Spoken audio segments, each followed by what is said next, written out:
Hello, everyone. Welcome back to another episode of Espresso with Matt. I'm here with my friend Erin. Erin, thank you so much for joining today. Good to see Thank you. How you doing? I'm good, Matt. It's been a busy summer, to be Yeah. honest. Well, you've been very busy. We can't get wait to get into that a little bit. You've definitely done a lot for the last few months. But Erin, I really appreciate you joining me today. We've been trying to connect and have this recording for a few months now, so I'm glad we finally get down and to have this discussion today. But Erin, the first question I have to ask everyone before we get started is, what were you drinking this morning? I am having a matcha latte. I did Hmm? not make it this morning. I normally do, but I did go to Starbucks and pick up a matcha latte with coconut milk. Whoa, okay. Yes. So a lot of people will get it with their standard milk or whatever. There's something about the coconut milk in here that it's amazing. So definitely Well, have to it's try it. it's a very special day. You're joining Espresso with Matt, so treat yourself to the very nice latte there. I am drinking my normal double espresso from Cafe Bustelo. I made it Mhm. my pot. I'm still looking for the corporate sponsorship. Haven't happened yet, but I'll keep plugging away on that. It's funny because I do like Starbucks, but I might have told the story before. I sometimes can't remember the orders. And a few years ago, me and my wife stopped at Starbucks. Actually, my daughter was asleep in the car, and we're early for a party. We don't want to wake her up from her nap, so let's get a cup of Starbucks. We'll have coffee for the party.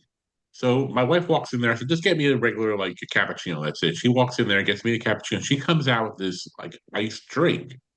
I take a sip of it. It was amazing. I'm like, "What is this?" And she tells me, and then I go order it next time. I had no clue what I couldn't remember what it was. So I had to come up with this way to memorize the name. It was a salted cream, cold foam, cold brew. So I came up with some cats care for cooked bananas. So to remember that. That's how I remember, Okay. like how you remember your capitals when you're in high school. So I went to the next time I went to there, I was like, I need a salted cream, cold foam, cold brew. And she goes, "Do you want a nitro?" I said, "No more questions. Just make it that That's way." that. But Don't ask. I am impressed about the amount of individualization you can do in coffee these days. So, well, kudos Right? to you, Thank and you. I hope you enjoy that beverage, and we're looking forward to a great conversation today. Thank you. Um, Erin, just let's get in a little bit into your background and your work history a little bit. You have such a great HR background. You've done such amazing things in your career, and you're kind of in a new role now. Just for everyone out there, give me a little background of your career, where you're at today. Yeah. I don't think it's unheard of that people fall into talent acquisition. Any professional in TA that I've spoken to did not believe that they were ever going to be a recruiter. They were going to go do something else, but then they just kind of fell into it. That's how you hear it. So I graduated with a double major from State College in New York. And I had no idea what I wanted to do, but I just knew that I didn't want to go back to school to get my master's. So and this is back in the early 2000s. So I actually applied to Enterprise Rent-A-Car because it's like, the best trainee program. It gives you the Yep. MBA without going to school and, all those things. So I was interviewing with HR and I was like, wait a minute, I want her job. That's got to be cool. You get to talk to a lot of different people and that's what I love as you have probably gathered that in our time getting to know each other. So I worked in enterprise, renting cars, working that rental booth, if you will. And then in 6 months, I was promoted down to their HR office in New Jersey, and I became their recruiter, and that's how it happened. Um, I moved on, and I for about the greater part of 10 years did IT recruiting on the staffing side of things. And then my client was like, wait a minute, we need an in-house recruiter. You're placing people like crazy at our firm. Just come in-house. And that was the grand goal, is to become a corporate recruiter. So I did that. And then I pivoted from financial services, Wall Street into healthcare. And that's where I've been ever since. So I've been in TA as a recruiter, and then I moved up the ranks to senior, lead, manager, director. And then I got into operations where I started to really find passion behind giving TA teams the right tools and guidance so that they could do their job because it's very tough, and especially in healthcare, as you probably know. So, but unfortunately, I was laid off in last August, so almost a year ago, to be honest. And then it's tough world out there for us TA folks, so I pivoted. And now I'm working in education, but I'm still helping the healthcare organizations look about how to build up their workforce and but from an educational level. So that's where I'm at Very now. awesome. I mean, so much things to dig into there. So first of all, your experience at Enterprise. My younger brother worked at Enterprise for many years, and to this day, one of his favorite lines in all the movies is a line from Step Brothers. I'm not sure if you know what I'm talking about. There's a line in Step Brothers where but he worked at Enterprise for many years and had a lot of friends who worked in that industry, and it's really interesting. You connect recruitment with talking to people. You know, Mhm. and I gotta tell you, I wasn't in the job market for 25 years. I was in one role for 25 years. Like when I entered the job market, in many ways, it was my first time trying to enter the job market. And I was really shocked about just some of the lack of communication skills I see out there in talent selection these days. And the idea of talking with someone and getting to know them. I love the interview process as being an interview. I love discussions. I love to talking to people, love getting to know them. I always found value in that. And I think, well, unfortunately, a lot of people in talent acquisition right now, I use this metaphor, maybe it's a clumsy metaphor, but it's like they're looking at a block of Swiss cheese, and instead of seeing the cheese, they only see the holes, and they only criticize what's missing for candidates all the time. And Aaron, your approach of getting to know a person, talking with people, connecting with people, that is so important. So, what has really, resonated with you for that? Like, how do you get to know your candidates? How do you kind of get to understand a talent pipeline? What do you do there? Yeah. I talk to my candidates. Obviously, there's some technical questions because I'm in healthcare, specifically with radiology. So, there has to be a competency screening in terms of technology skills, machines, patient volume, and such. But if let's take healthcare out of it and take it a step back to my earlier years when I was working in IT. I didn't know how to develop. I didn't know how to code. I didn't know how to fix a computer. I barely knew how to turn on a computer. So I I was talking with my candidates though. And if I didn't know something, I was like, please help me understand a little bit more. And not only was I learning about them, I was learning about their industry, which is so important with Yeah. two very specific verticals, right? So just really having a conversation. And I am yet to find somebody that had like literally at the end of every interview that I've had with everybody to this day, I'm not joking, that that was the best interview they've ever had. It was a conversation. And that's how it should be. You should be walking away, everybody understanding whether this is going to be a fit for them or not.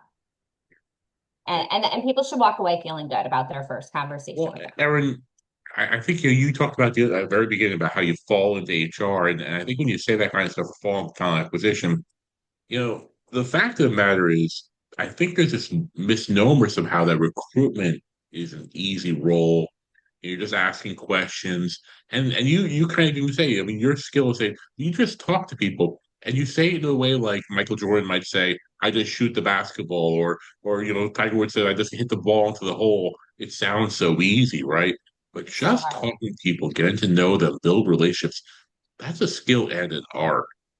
And I really think, one of the things that in HR and human relations we have to understand is, having real conversations with people, we get to know people, get to know their skill sets, their culture, their background, is not an easy thing to do because there's so many people out there doing it poorly. Um, so I mean, for you, who's walked away as people walk away, even people who don't have the job, say, "Hey, I met with Erin. She was amazing interview." What do you think that does for the brand and for the company when you have those great opportunities? It is so important. Yeah. It's so important. And this is where I get very passionate about the candidate experience is feeding into your employer brand. Yes. So people, there is a statistic, and as an HR professional, you may or may not have heard it, but if the new hire doesn't have a smooth interview and onboarding experience, 80% of them leave within the first 90 days. And that's so true. I've seen it with my own eyes, unfortunately. And it's a talent, like you said. A lot of people see recruitment as very, very easy. Oh, it's so easy. It's so easy. It's really not, especially lately where everybody everybody's kind of applying to everything, and you want to make people feel heard and seen, and not what people are experiencing, unfortunately, which is automation and machines and never getting a chance. So I've always prided myself as well as my team on the fact that we were not afraid to look at a different profile for a person and present that to a hiring manager. We weren't afraid to give a different option to the organization about how to grow talent. So with that comes a very open mind, people bringing in different skill sets. And if it wasn't cookie cutter, perfect, like square peg, Yeah. square hole, that's okay. And that's very, very hard because on the other side of that, you can see it, but then you have to explain it to your hiring manager, which is a whole other ball game. So Well, I'm gonna tell you right now, if you're a business owner, you're a senior leader, rewind what Erin just said and listen to that again. Your recruitment brand is impacting your organization. And and you need to have your finger on the pulse of what goes on in talent acquisition. And I can tell you from my experience in the last year, being in the job market, I will tell you this as I get into any other leadership role, one of the things I will certainly do is audit, support, educate, and train anyone doing talent acquisition. Because I think it's such an important piece of it. And I think a lot of HR leaders sometimes put talent acquisition to the side and say, okay, that's running. I'm not going to audit interview. I mean, when was the last time recruiters had maybe someone, sit in an interview with them or listen to one of their phone screens? And I gotta tell you, in the last year, I had so many examples of like really had I had one interview that was a Zoom interview. The person's spouse is actually getting dressed in the background. And I was like, do you know Stone's back there? Who is that? Oh, I'm sorry. I'm like, okay. And then like put me on like turn this rather than apologize, just turned off the camera and did the interview without a camera on for the rest of the interview. I was like, well, that's cool. That's great. And you have all well, I was kind of like, I don't know what I signed up for. Yeah, I mean, Aaron, I mean, so for me, like, funny enough, about a month later, someone in my network had applied for a very similar job in the organization and said, what was your experience like with that recruiter? I said, well, this happened. And they had a story too. And I was like, I wonder if they realize what's that doing as people are talking. So, Aaron, I love what you said there and have that conversation. You So know, it's interesting because I think we've both been on some pretty bad interviews in the yeah, past year. I have a lot of stories. I always say yeah, I need to write a book. I really do. Not just about my interviews, but as an interviewer too, because that's a whole other story that we could probably tune into. But you know, you gotta people still just need to remember to have conversations with each other. I was asked in an interview, where do I see talent acquisition? And it is I actually was asked this yesterday by on our networking call. yeah, Is TA part of HR? And that's always a big conversation. And I'm yeah. not going to answer that here. But somebody in an interview asked me how I saw, like, what is talent acquisition? And I said, it's your brand. Yeah. What the It's answer? your brand. We are the first impression Yeah. for an applicant, for Yeah. anybody, for a passive candidate, anybody. We are the first impression. And one could argue with that, but I could tell you in a panel full of 5 HR people talking to me, asking me that question, none of them could disagree. Yeah. Well, Erin, first of all, I have a lot of Matt sayings. One of my favorite Matt sayings is, "In the land of the blind, the one-eyed man is king." And I can tell you, like, I would go out there when I had a quality interview or a recruiter who did a really good job, and I would always send a thank you back to them saying, "Thank you so much. It was really helpful. You explained the role, you helped me out with that." And yeah, guess what? They even took the next step and prepared me for the interview. And I think a lot of times talent acquisition misses that part of the idea that, hey, if I'm presenting a candidate to the hiring manager and that candidate completely bombs the interview and is not a fit, that reflects poorly on the candidate, but also reflects poorly on me as the recruiter. Yeah. I'm presenting this person saying, "Hey," it's like sending your friend on a blind date saying, "Hey, I think you're really gonna like this person," and the person's like, "Why would you give me that date? That was awful." I was looking at that kind of way too, I've and actually and heard so that analogy, Matt, so yeah, you're not far off. yeah, it's a true, and I think those really artful questions to get to know the person. You can't do HR without the humans, and it's as simple as that. And I think we're in this model where AI, automation, huge candidate pools are coming through. Um, there's got to be some give and take there, And I think, for example, screening out, making sure these people have a license, make sure they have the requisite experience.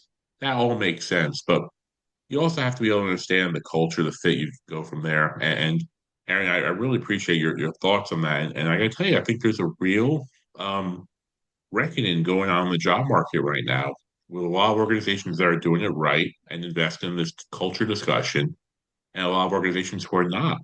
And I think that's going to pay dividends down the road. Wonderful conversation, Aaron, and really, really focused on that. So now you're into healthcare a little bit, which I had 25 years experience in healthcare. God bless you. That's where I got my gray hair from. Going into that, I wish that I knew. But yeah, so what's some of the opportunities you have now? What are you focused on now in your career? Um, I right now I'm still very mission driven Yeah, to help organizations, particularly within the healthcare space, you know, get over some of these vacancy gaps. yeah, Because at the end of the day, there's a patient that needs to be seen. And in my world with radiology, early detection is a life or death situation. absolutely. So I just have passion that drives me towards growing an organization, helping out people in this field that want to grow, and then, just kind of doing that.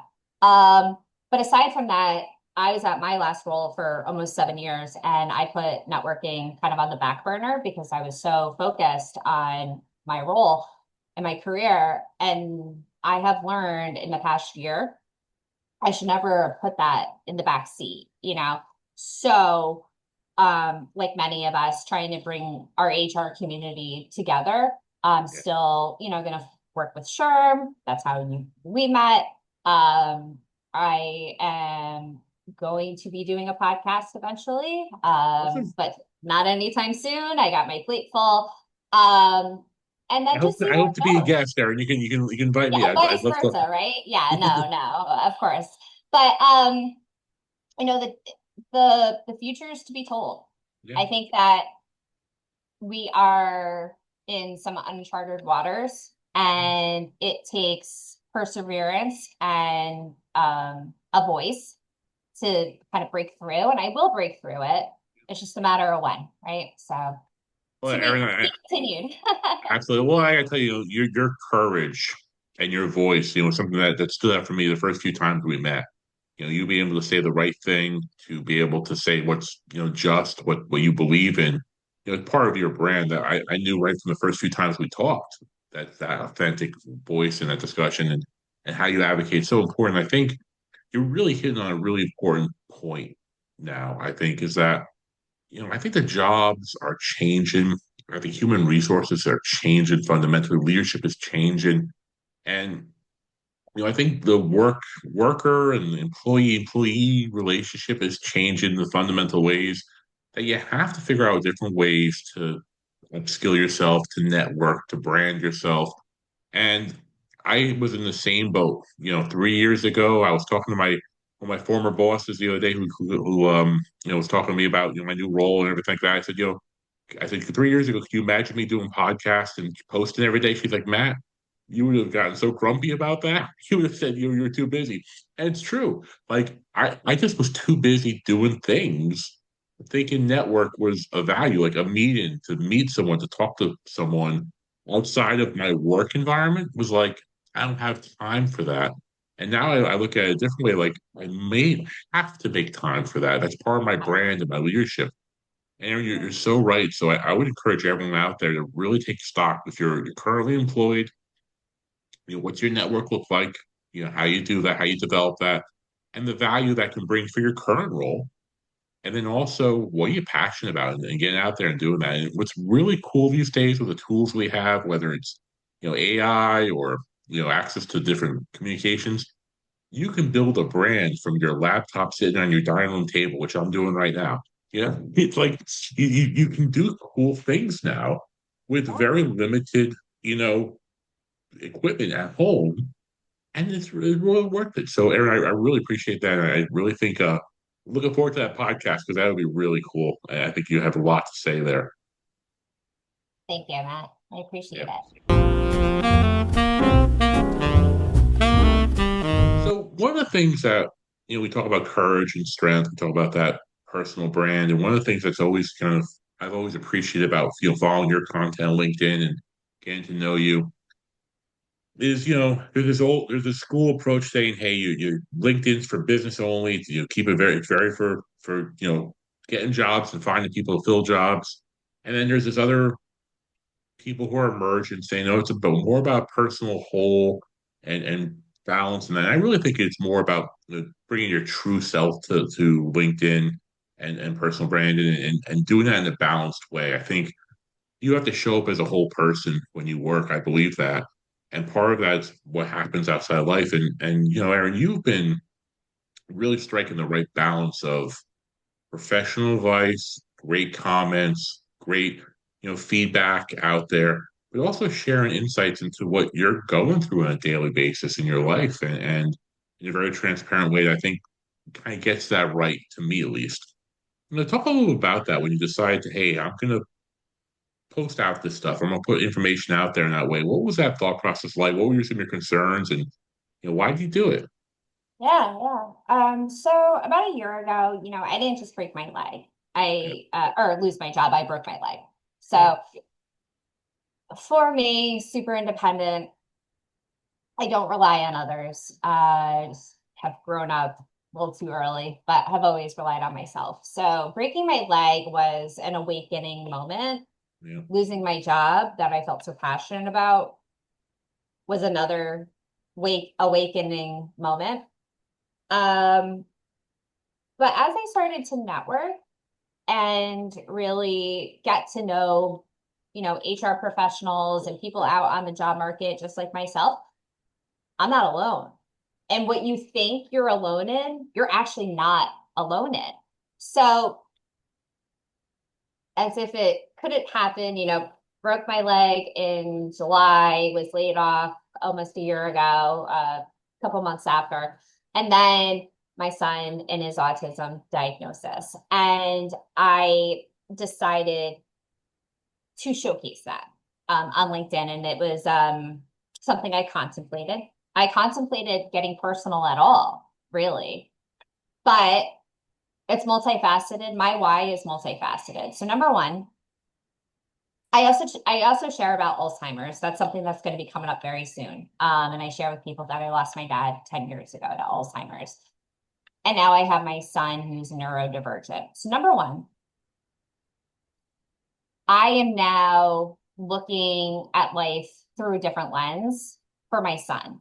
And I want to bring awareness to neurodivergent individuals in the workforce and how valuable they are. Because autism does not mean you're less than, you just think differently. And what a powerful thing, And I think there's a stigma with autism that people think they know what it is, but it's really, in the most simplistic way possible, a brain that thinks different than the norm. That's what it is. So I share that to number one, show that I am a mother of a neurodivergent child. I am a working mother of a neurodivergent child. I'm going to need to go do things. Employers need to see that hard workers have a personal life that needs accommodating because nothing is going to hold me back from taking care of my son and giving him what he needs. So that's number one. Number two is, eventually paving a path forward due to the stigma of employing people with different disabilities. But then fundamentally, people are starting to know why I gravitate towards healthcare. Because again, if you read early or listened earlier, we have an end patient. That patient is my son, is my father, was my mother, like all these things. And so that's why I do what I do. And just to be human, because earlier I think we, talk a lot about how things have gone real transactional and automated in HR. And I think humanity and these stories need to come from HR professionals. And I'm not saying pour your heart out there, but we're human. Let's bring humanity back in. Erin, well, let's unpack all that because there's so much to unpack there and so much. I'm so glad we're talking about this. You know, my career, I spent most of my career working in behavioral health. And, one of the things I had a real privilege of working with, I worked with young people who had various behavior, emotional issues, trauma in their life, who were in either inpatient programming or residential programming. And I always looked at these kids as, you know, beautiful children, and don't get me wrong, there were challenges, there were moments, it was a tough job. But I always challenged them to say, hey, look, you're as good as anyone else, all those things. And one of the things that was really interesting, what I learned really quickly was one of the things they really struggled with was compliments. If I say, "Hey, you're doing really well today," "Oh no, I'm not." "Hey, you look great today." "I look terrible today." Like their self-esteem was to the point where they argued compliments, and I would always try to look for the strengths in all their behavior. And I was really we had a strength-based approach, and so if a kid threw a chair, I would say, "Hey, thank you for not throwing the chair at me."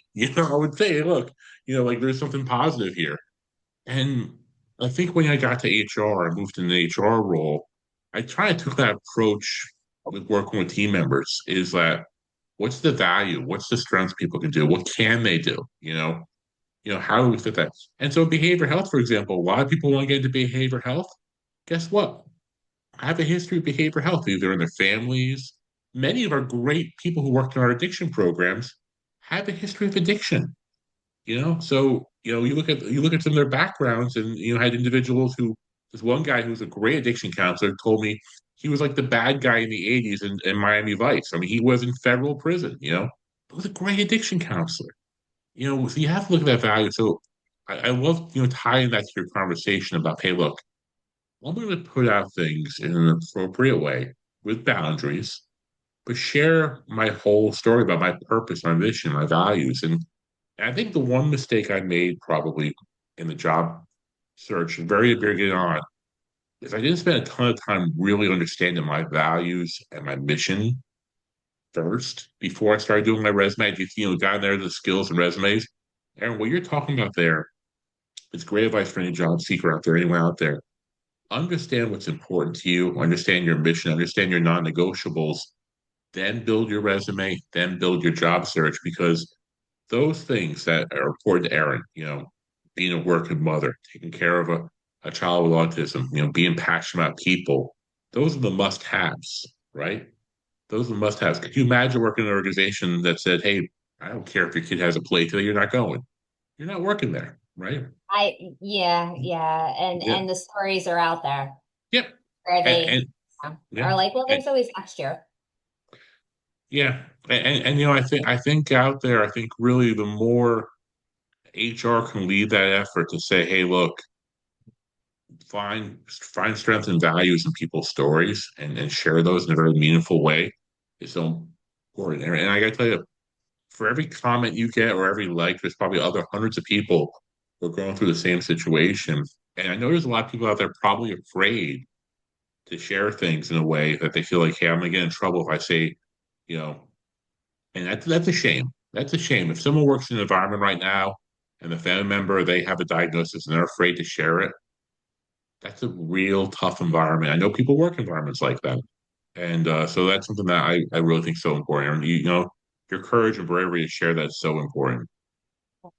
Thank you. And I think that unfortunately, our people coming into the workforce for the first time don't know their values and their boundaries until they've been working for a little bit.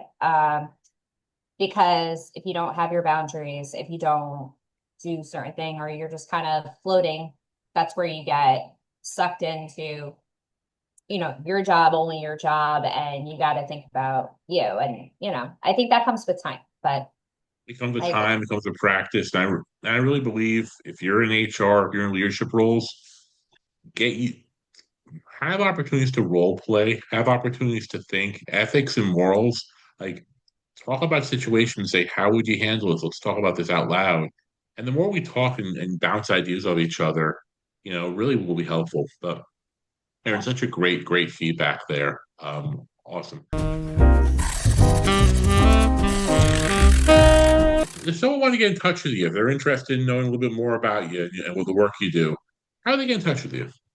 Yes, I'm made LinkedIn. I'm on all the social feeds. You can find me, Erin Lombardy with a Y, and they can get in touch with me. I always, even though, I started working again and all those things, I'm committed to helping others and networking, and that's never going to stop. So I am an open door. Yeah, I would say for anyone out there, Erin is a great resource, a great person to network with, great in HR, great with personality. I've been on many meetings with Erin. Erin shares her thoughts, ideas, and has great conversations. So wonderful person to have in your network. Really great.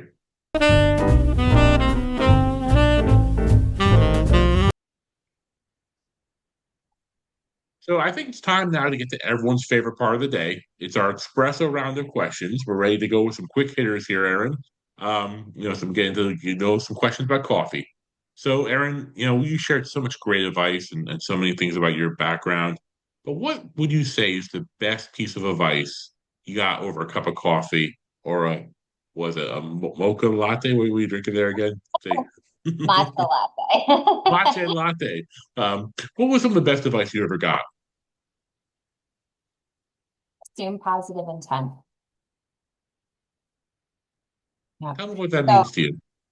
that is just something I think everybody kind of needs to keep in mind, both personally and professionally. We are in a very volatile world right now. And sometimes when people are communicating, we can interpret it one way, but because it's such a crazy world where there's a lot of naysayers, there's a lot of negativity, and people can perceive information being given to them as negative if that's all they're receiving. Yeah. This is very big in TA. So I found myself kind of getting defensive in my career early on about the wrong things. And I had one of my managers say, Erin, you have to assume positive intent, like on everything you read. And once I did that, it lowers your defenses and you're able to really solve for the problem that you have in front of you rather than getting so offended and all these things that really just don't matter. They're just feelings and it's not business, you know? So That's amazing advice, and it's something I always try to do myself. Is like, okay, this person's trying to do good. This person means the best. Let's assume that. Except when I'm in traffic, that person who cut me off meant to do that. yeah. Of course, Yeah, yeah. They meant to do that. I live in Jersey. So I but mean, it happens all the really is. time. It really is a great advice, and it really is important to understand and I really believe that most people generally want to do good, and if you start there with that assumption, it's an easier way of looking at things. So wonderful advice there. So Aaron, a lot of leaders watch this show. A lot of people in HR watch this show. What advice would you give them right now over a cup of coffee? You could sit down with all leaders and say, "Here's one thing I want you to know." Give people a chance. Your next best hire might not be what you expected on paper, but if there's an ability to learn and there's a student mentality and there's true passion behind joining the team, I would rather that almost than skill. Skill could be training. Passion and integrity and loyalty and hard work. It's rare to find these days. So when you find it, give that person a chance. You'd be surprised. Absolutely. Absolutely. Give me someone who shows up, works hard, is willing to learn. I'll take 100 of them. I remember in one of my divisions, I had a residential program in a school. One of the team members we had was a little odd sometimes, but a very nice person and really connected well with the kids. But just a different type of person. And I would say, Matt, I would take 100 of him because he shows up every day, he learns, and he asks at least 3 questions a day, every day. What am I doing here? How am I doing this? What can I do differently? I take a whole team of that, right? Versus someone who there was other people who came very naturally to work, but didn't have that work ethic and I'm willing to learn. So that's such great advice, Erin. Give people a Yeah, chance out there. I recently had one of my former employees give me a call asking for advice. And they were concerned about their job, about losing their job because somebody got promoted and they didn't know, and blah, blah, blah, all these things. And what I told to him, and I felt, I could do this. I managed him at one point. We went through some tough times together. But I said, look, it's not your skill, it's your reliability. Like he could not get to anywhere on time. He could not, he started to really, even though he's like maybe 5 minutes late, 10 minutes late, there was no call, there was no, whatever. So now he was creating again a brand for himself where it didn't seem like he had respect for others, that he didn't care about his job, and, blah, blah. I said, that's the problem. That's the real area you need to focus on, not your skill, because he was perfect for the job we hired him for. It still is, skill wise. But all those other things, you can't train that. And What it great matters. advice. What great advice, Erin. And again, great intent, great advice. Wonderful. Now, we're going to give advice to a very special person. We're going to go back in time and talk to a younger Erin. What advice are you giving her over a cup of coffee? Oh, this was a trending, what would you tell your younger self, right? Yeah. So I did this. And the thing I kept telling myself was it's going to be okay. Because I grew up in a rough childhood. I had a rough, pretty rough childhood. So I found myself kept telling my younger self that it was going to be okay and that I had the strength, I was stronger and braver than I even knew. And I think that's what I would tell her. And I would still be in the same seat I am today. But she didn't know that when she was growing up. And she needed to know that. Well, Erin, I thought your courage shows in the way you interact with people and the way you carry yourself. So, I think that advice that you give is such profound. And I think humans in general, we don't realize what we can go through until we have to go through it. And I'm always amazed with the elasticity of human emotion, how no one thinks they can go through a certain thing. They're faced with it and they find untapped strength and potential. So, all those experiences made you who you are today and, help guide you. So, and probably make you such an amazing mom for your son, given those strengths. So kudos to you and what great advice to give your younger self. Last espresso round question. You can have a cup of coffee anytime, any place, anywhere with anyone. Who you having my cup of coffee with? Probably my dad. So he passed away about 10 years ago in a few weeks. Yeah, I would give anything over any celebrity, any, you know, person in the spotlight, this includes the Pope, this includes all religious figures, if you will. It would hands down be my dad. awesome. Well, I'm sure he's very proud of what you're doing today and the message that you carry forward. So, again, thank you, Erin, so much for joining today. This was an episode really packed with good passion and discussion and really about the human connection. It's been a pleasure having you on the show, and I'm really grateful we're connected together. Yes, absolutely. Thanks so much for having me. All right. Well, everyone, we have the next cup. See you all soon.